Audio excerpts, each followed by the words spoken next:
What if the biggest, most important battles we ever face aren't out there in the world, but actually right inside our own minds?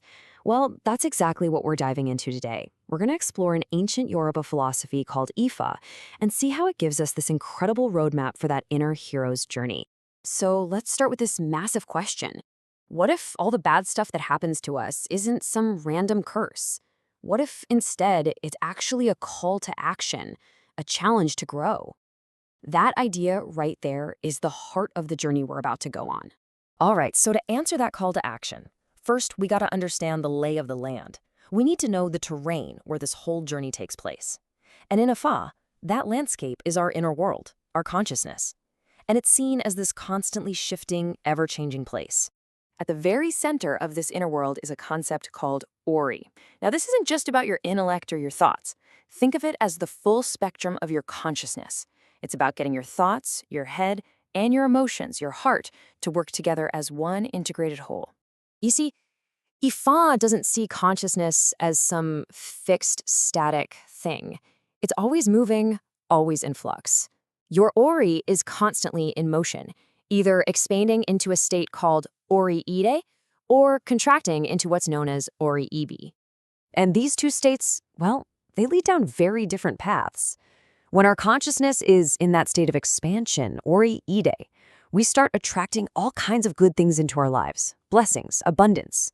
But when we're closed off, when we're resisting change, in that contracted state of Ori-ibi, we actually create our own misfortune.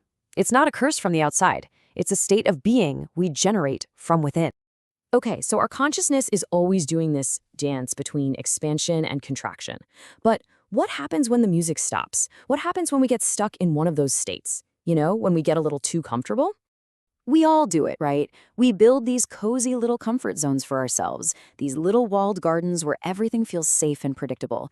But the problem with comfort is that it can so easily slip into complacency. And when we get complacent, we stop growing. And that's when E.S.U shows up.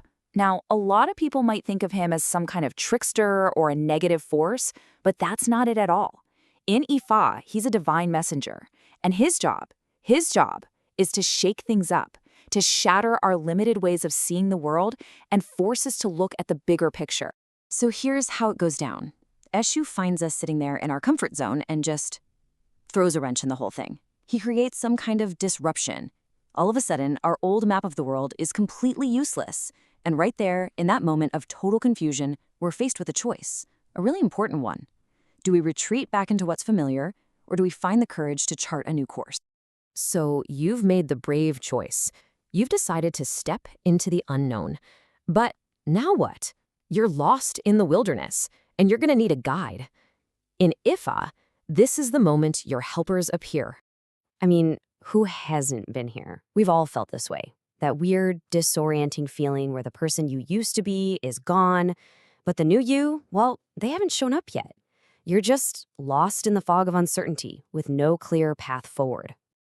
And that's when your first guide appears. Òsóòsi, the spirit of clear vision. Think of him like a master tracker in the jungle. He doesn't walk the path for you, no. He just cuts through all that fog, points, and says, look, that's the way. That's the shortest route out of this mess. But listen, it's one thing to see the path, right? It's another thing entirely to actually walk it, especially when it's full of obstacles. And that's where Ogun, the spirit of willpower, comes in. He gives you that grit, that determination to clear away whatever is in your way. They're a team. Òsóòsi shows you the path, and Ogun gives you the strength to walk it.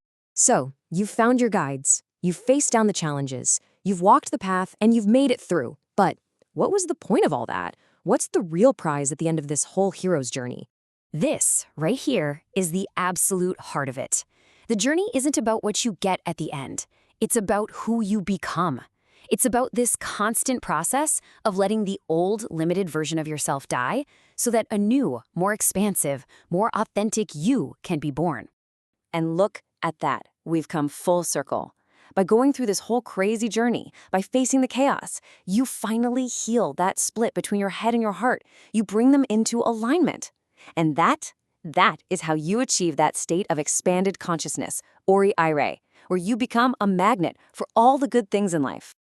Now, it would be nice if this was a one-and-done kind of deal, right? You do it once, and you're good for life. But life doesn't really work that way. This isn't just one journey, it's a cycle. A never-ending path of growth and transformation that we walk for our entire lives. So let's just quickly recap the big takeaways here. First, and this is huge, your state of consciousness is a choice between expansion and contraction. Second, disruption isn't your enemy. It's a call to grow. Third, you already have the tools inside you, clarity and willpower to guide you through. And finally, the real goal isn't a destination. It's to just keep growing, keep becoming. And here's maybe the most beautiful part of this whole philosophy. This journey, it's not just about you. The wisdom you gain from overcoming your own problems, the strength you build, it doesn't just stay with you. It becomes a gift. It becomes medicine for your community, for the people around you. By healing yourself, you actually help to heal the world. So, I want to leave you with one last thought to take with you. E.S.U teaches that we choose our destiny, our challenges, before we even get here. So take a good look at your life right now. What's the biggest challenge you're facing? And more importantly, what lesson is it trying to teach you?